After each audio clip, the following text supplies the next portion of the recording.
Do you know what the foundational beliefs of Islam are? Oh, that's a tough question. I'm not really sure. No, not really. I know that they believe in one God, Allah. That they believe that there is one true God, and they believe in the Quran.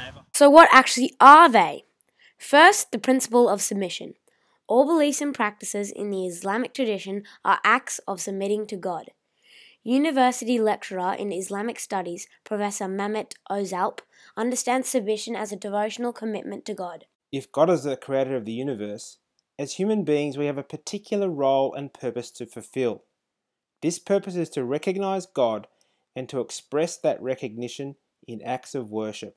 The submission is about committing to that path willingly. This voluntary act of giving oneself to God is highlighted in Surah 2, verse 256 of the Quran. Let there be no compulsion in religion. Truth stands out clear from error.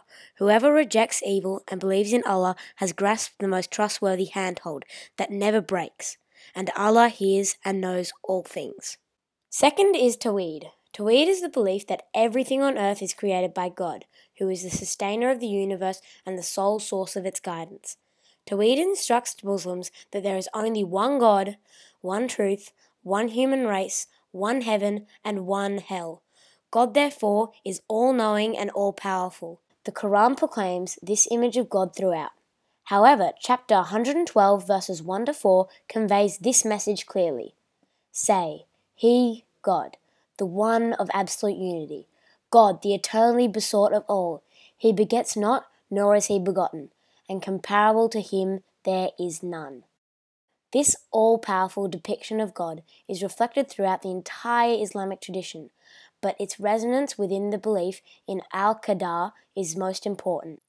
Islamic scholar Zainab Naqvi describes the belief in Al-Qadar as God's divine plan for each human being. She says, I express the belief in Al-Qadar by accepting all the good and bad that happens in my life as being from God, and that there is a reason for everything, even if I cannot see or understand the reason for its occurrence.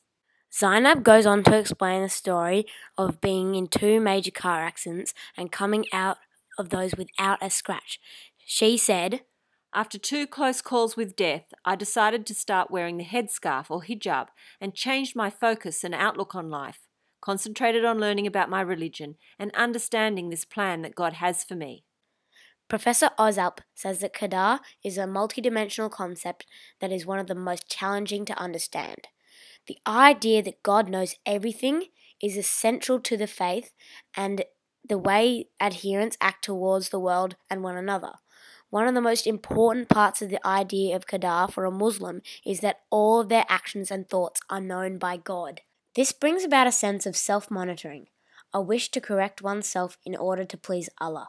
The Quran says, It is God who has created you and all your actions. While God is all-knowing and has a predetermined plan, Islam also includes the belief in free will. With free will comes an acknowledgement of the human ego. This is to be overcome through the daily undertaking of jihad bil nafs, another foundational principle of Islam. The greater jihad is the struggle of the ego, heart, and soul.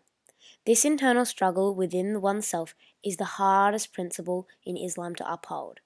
According to Professor Özalp, the most important thing is to maintain sincerity.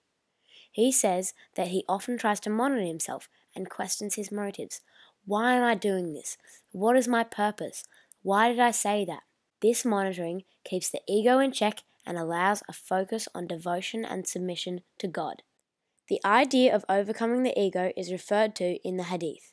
The real warrior is the one who fights his own self by obeying God's commands. Zainab Naqvi says, The best form of medicine to cure the problems of one's self-ego is by performing the daily salat or prayers. She also explained that the holy month of Ramadan is a testing ground for one's ego, its assessment and its improvement.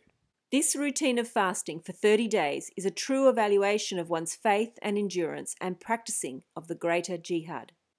Partaking in Hajj is another example of overcoming one's ego. The intensive 1-month program is an act of submission in which adherents practice faith, purify the hearts, and overcome ego through sincere acts of worship and repentance, while seeking God's forgiveness for all past sins. So, now you know. The foundational principles of Islam are a lot more complicated and profound than just believing in Allah and the Quran. The aim of Muslims is to submit to God in all they do.